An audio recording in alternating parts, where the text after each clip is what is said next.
Assalamualaikum warahmatullahi wabarakatuh. Di sini Ibu akan menjelaskan kembali mengenai pencatatan dana kas kecil menggunakan metode tidak tetap atau fluktuasi. Kalau video sebelumnya menggunakan dana tetap atau impres, sekarang Ibu akan menjelaskan pencatatan jurnal umum dengan metode fluktuasi atau dana tidak tetap. Nah, kita langsung lihat saja ya contoh soalnya.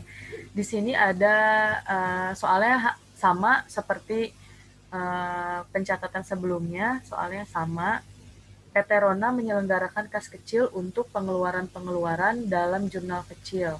Kas kecil tersebut mulai dibuka pada tanggal 1 Januari. Nah, sama seperti metode impres, setiap pembentukan dana kas kecil itu harus dicatat ya ke dalam jurnal. Pertama kita catat tanggalnya. Kita catat kas kecil bertambah di debit sebesar Rp1.500.000. Karena kas kecil ini berasal dari kas besar berkurang di kredit. Kas besar berkurang sehingga dicatatnya di kredit sebesar Rp1.500.000. Kita lihat transaksi selanjutnya. Pada tanggal 2 Januari 2019, pembelian perlengkapan kantor sebesar Rp250.000. Di sini ada penambahan harta, yaitu perlengkapan kantor. Jika ada penambahan harta berarti ada di debit, yaitu karena ini menggunakan metode tidak tetap atau fluktuasi, maka setiap transaksi yang dilakukan oleh perusahaan harus dijurnal atau harus dicatat. Kita catat perlengkapan kantor. Perlengkapan kantor bertambah di debit. Bertambah di debit sebesar Rp250.000. Nah, perlengkapan kantor ini dibelinya menggunakan apa? Menggunakan kas kecil. Kas kecil itu berarti berkurang di kredit sebesar Rp250.000.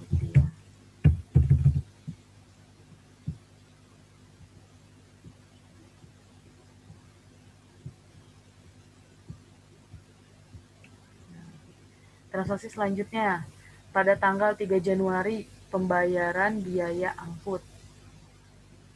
Di sini ada penambahan biaya atau beban. Setiap biaya atau beban yang ada berarti bertambah di debit. Kita catat biaya angkut.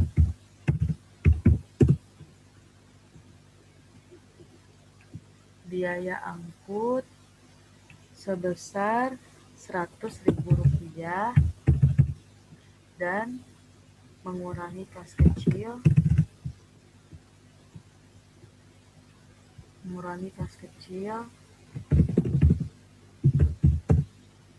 Sebesar Rp100.000.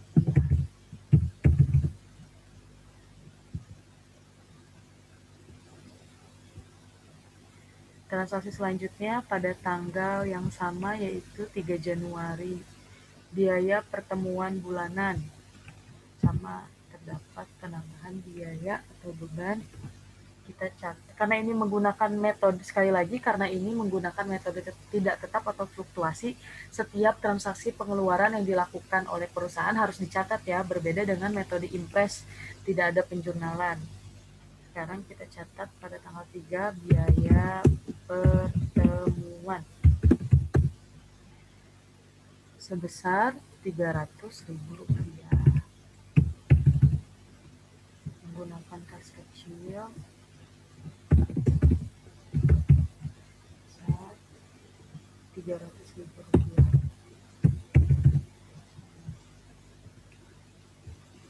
Selanjutnya, kurang. Pada tanggal 5 Januari dana kas kecil dianggap terlalu besar, maka disetor kembali ke kas sebesar Rp500.000. Di sini ada pengembalian kas kecil ke kas besar. Nah, karena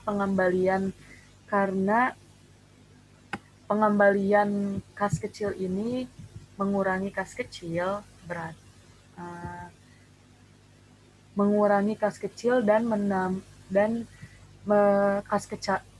otomatis kas besarnya itu bertambah kan karena ada pengembalian dari kas kecil. Berarti di sini kita catat tanggalnya tanggal 5 Januari. Kas besar bertambah di debit. Kas besar sebesar Rp500.000 dan kas kecil bertambah di kredit. Kas kecil berkurang di kredit. Kas kecil berkurang di kredit sebesar Rp500.000.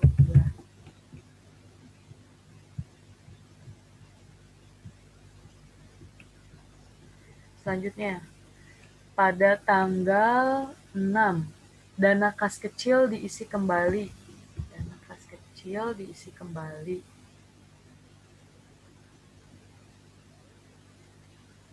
Nah, dana kas kecil ini diisi kembalinya itu kita melihat jumlah pengisian kembalinya itu melihat dari jumlah transaksi yang dilakukan oleh perusahaan. Transaksi pengeluaran yang dilakukan oleh perusahaan. Tadi transaksinya itu ada di tanggal 2, 2 dan 3 saja ya. Berarti kita catat karena ada pengisian kembali, kas kecilnya bertambah di debit. Kas kecil bertambah di debit sebesar jumlah dari perlengkapan kantor, biaya angkut, dan biaya pertemuan itu jumlahnya Rp650.000.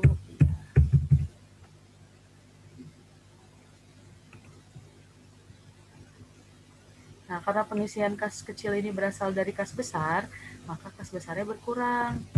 Kas besar berkurang di kredit sebesar Rp650.000. Kita lihat transaksi selanjutnya. Pada tanggal 8 Januari, pembelian ATK. Nah, ini ada penambahan harta lagi ya di perusahaan. Nah, harta itu bertambahnya di debit. Berarti kita catat tanggal 8. Pembelian ATK sebesar Rp750.000. Sebesar Rp75.000, bukan Rp750.000. Rp75.000. Pembeliannya menggunakan kas kecil sebesar Rp75.000.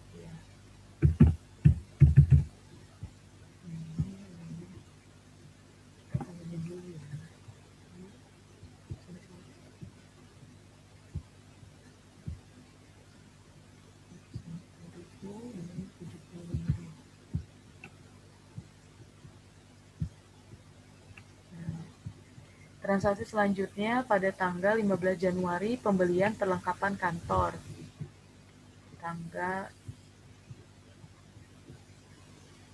15 Januari. Tanggal 15 itu tadi ada pembelian perlengkapan kantor sebesar Rp150.000. Perlengkapan kantor sebesar Rp150.000.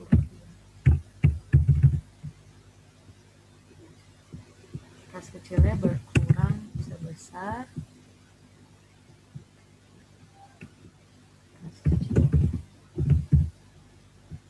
Rp150.000.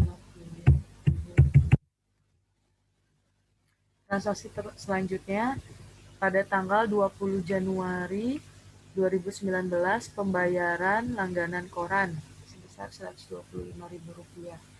Berarti di sini pada tanggal 20 kita catat pada tanggal 20 biaya langganan koran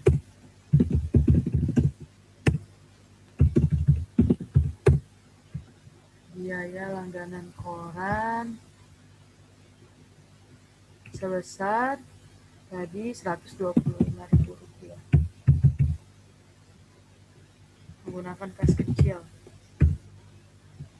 sebesar Rp125.000.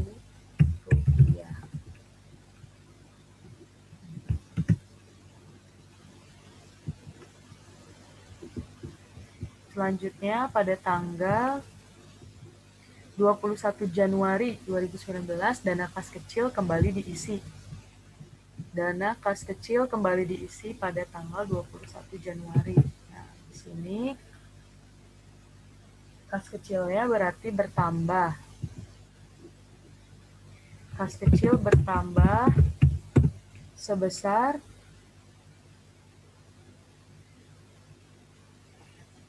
Rp350.000. Sebesar Rp350.000 ini dari mana? Dari jumlah pengeluaran, transaksi pengeluaran yang dilakukan oleh perusahaan dari tanggal 8 sampai ke tanggal 20. Jumlahnya itu 75 ditambah 150 ditambah 125, yaitu Rp350.000.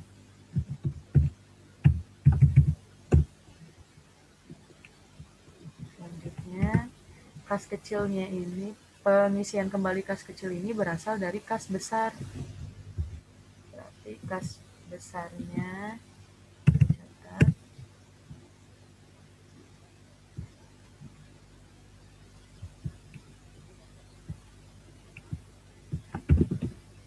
sebesar Rp350.000.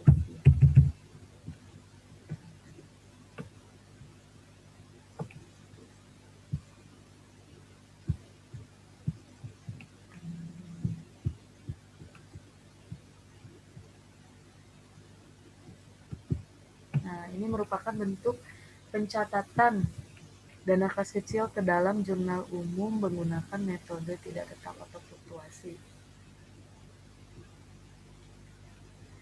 Mohon maaf apabila ada kekurangan, semoga kalian paham ya. Sekian dari saya. Assalamualaikum warahmatullahi wabarakatuh.